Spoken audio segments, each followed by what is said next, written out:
Addition और combination reaction की बात करते हैं जी, हम कहते हैं दो हमारे पास अगर कोई भी चीजें हैं, जैसे हम कहते हैं यहाँ पर ए, ठीक है, और एक हम ले रहे हैं जी उसके साथ बी, तो इन दोनों को हम क्या करने की कोशिश कर रहे हैं, ऐड करने की कोशिश कर रहे हैं या कंबाइन करते हैं, तो क्या होता है, ये हमें क्या बना के देंगे जी, ए बी। जैसे हम घर में आम ब्लॉक्स को अगर जोड़ें तो क्या होगा, एक ब्लॉक को हम दूसरे ब्लॉक के साथ अगर कंबाइन कर देंगे तो ये दोनों कंबाइन होंगे। अब क्या हुआ है, इनके दरमियान अलहदा हम इनको करना चाहें तो ये सेपरेट हो जाएंगे, लेकिन केमिकल्स के रिएक्शन के अंदर जब हम देखते हैं तो ऐसा नहीं होता।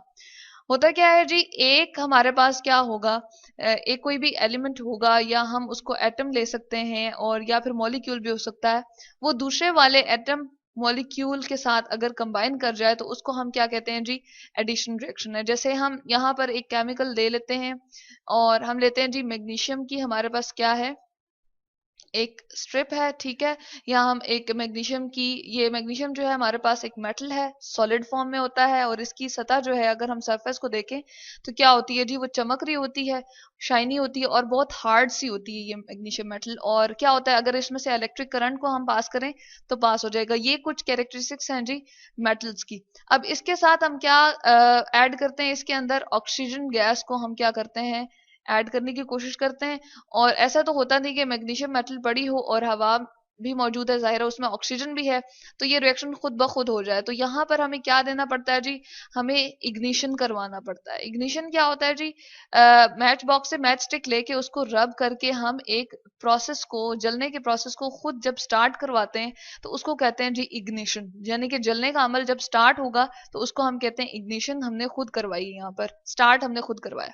तो मैग्नीशियम और ऑक्सीजन जब दोनों कंबाइन करेंगे, दोनों ऐड होंगे एक दूसरे के अंदर, तो क्या बना देंगे जी, MgO बना के देंगे। अब यहाँ पर हम देख रहे हैं मैग्नीशियम ऑक्साइड बन गया है, ठीक है, और यहाँ पर ये जो ऑक्सीजन होती है जी, ये किस फॉर्म में होती है, हम कहते हैं गैस फॉर्म में होती है। इसकी चलें स्टेट, फिजिकल स्टेट हम मेंशन कर देते हैं। और मैग्नीशियम ऑक्साइड जो बनता है ये सॉलिड फॉर्म में हमारे पास बनता है, ठीक है।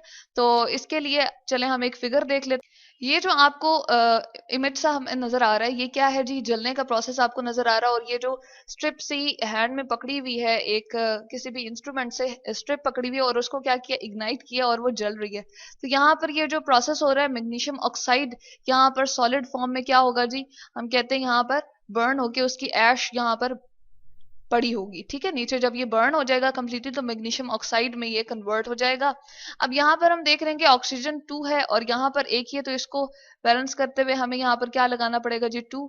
और यहाँ पर क्योंकि हम कहते हैं कि मैग्नीशियम हमारे पास यहाँ पर एटम जो है वो 2 हो गए हैं, तो यहाँ पर भी हमें क्या लगाना पड़ेगा, इसके शुरू में 2, जो कि कोफिशिएंट है। जब हम नंबर लगा देते हैं किसी भी इक्वेशन को बैलेंस करते हुए तो उसको कहते हैं जी ये कोफिशिएंट है। इसके बाद हम एक और प्रोसेस देख लेते हैं जी। हमने ले लिया है यहाँ पर, हम कार्बन ले लेते हैं, ठीक है, और उसके साथ जी हम क्या करते हैं, ऑक्सीजन को कंबाइन करते हैं। यानी कि कार्बन जो कोई कोयला है, ठीक है, कोयले का आप ढेर ले लें या कोयला ले लें, और उसमें हम क्या कंबाइन करने की कोशिश करते हैं, ऑक्सीजन को, ठीक है। और वो किस फॉर्म में होता है जी, कार्बन जो है वो सॉलिड फॉर्म में है, ऑक्सीजन O2 गैस होती है। और इसको भी अगेन जब प्रोसेस हम करवाने की कोशिश करेंगे तो खुद ब खुद नहीं होगा, हमें क्या करवाना पड़ता है, इग्निशन करवानी पड़ती है। यानी कि इस रिएक्शन को शुरू करने के लिए मैच बॉक्स से मैच स्टिक लेके और रब करके उसको जलने के प्रोसेस को हमें खुद स्टार्ट करवाना पड़ेगा, ठीक है। और क्या होगा, इसके नतीजे में हमारे पास एक और जो है वो कंपाउंड बन जाएगा। अब क्या हो रहा है, ये इस तरह से कंपाउंड बन रहे हैं कि जब हमने मैग्नीशियम ऑक्साइड लिखा या कार्बन डाइऑक्साइड यहाँ पर लिखा तो ये आपस में केमिकली कंबाइन हो जाते हैं, ठीक है। मैग्नीशियम ऑक्साइड जब बनता है तो हम कहते हैं कि मैग्नीशियम के आउटर मोस्ट के जो इलेक्ट्रॉन होते हैं वो ऑक्सीजन के आउटर मोस्ट इलेक्ट्रॉन में, आउटर मोस्ट वाले शेल में मूव कर रहे होते हैं इक्वली। और इसी तरह से इसके जो इलेक्ट्रॉन है वो इसके मेटल के आउटर मोस्ट में इक्वली मूव कर रहे होते हैं, तो वो शेयर हो जाते हैं और इनके दरमियान भी क्या बन जाता है, केमिकल कॉम्बिनेशन बन जाता है, ठीक है। तो उसके बाद यहाँ पर हम देख रहे हैं कि कार्बन डाइऑक्साइड बना दी। इसके अलावा हम एक और एग्जांपल ले सकते हैं जी, हम ले लें कैल्शियम ऑक्साइड, ठीक है, और इसके साथ हम ले लेते हैं जी कार्बन डाइऑक्साइड। अब यहाँ पर देख रहे हैं हमारे पास दो मुख्तलिफ चीजें हैं। कैल्शियम ऑक्साइड हमने ले ली है, ये जी हमारे पास किसकी फॉर्म में होता है, ये सॉलिड की फॉर्म में होता है, ठीक है। और ये जो हमारे पास कार्बन डाइऑक्साइड है ये किसकी फॉर्म में है जी, गैस की फॉर्म में। अब इन दोनों का जब रिएक्शन होगा, ये दोनों आपस में कंबाइन होंगे तो हमारे पास क्या बनेगा जी, कैल्शियम कार्बोनेट, जिसको हम कहते हैं चूने का पत्थर। आप देखें कि कॉम्प्लेक्स चीज बन गई है, यानी कि बड़ा सा एक कंपाउंड बन गया है। यानी कि सिंपलर चीजें हमारे पास जो है वो कंबाइन हो, और एक कंपाउंड वो चाहे बहुत बड़ा भी हो सकता है और सिंपलर कंपाउंड भी हो सकता है, वो बना के दें। तो इस तरह के रिएक्शन को हम क्या कहते हैं जी? एडिशन रिएक्शन, या फिर हम इसको कहते हैं कॉम्बिनेशन रिएक्शन भी कह देते हैं, कि दो चीजें जो है वो केमिकली एक दूसरे के साथ बॉन्ड बनाते हुए कंबाइन हो गई हैं। अब मैग्नीशियम ऑक्साइड जो होगा वो मैग्नीशियम और ऑक्सीजन से डिफरेंट होगा, क्योंकि यहाँ पर ये राख की सूरत में आ जाएगा, या इसकी एशेस बन जाएंगी यहाँ पर। इसी तरह से कार्बन डाइऑक्साइड जो गैस बन गई है, ये कार्बन सॉलिड की तरह या कोल की तरह नहीं होगा, ना ही ऑक्सीजन की तरह होगा। तो ये जो कैल्शियम कार्बोनेट जो आपके पास सॉलिड फॉर्म में बन गया, ये भी क्या होगा? डिफरेंट होगा कार्बन डाइऑक्साइड और कैल्शियम ऑक्साइड से।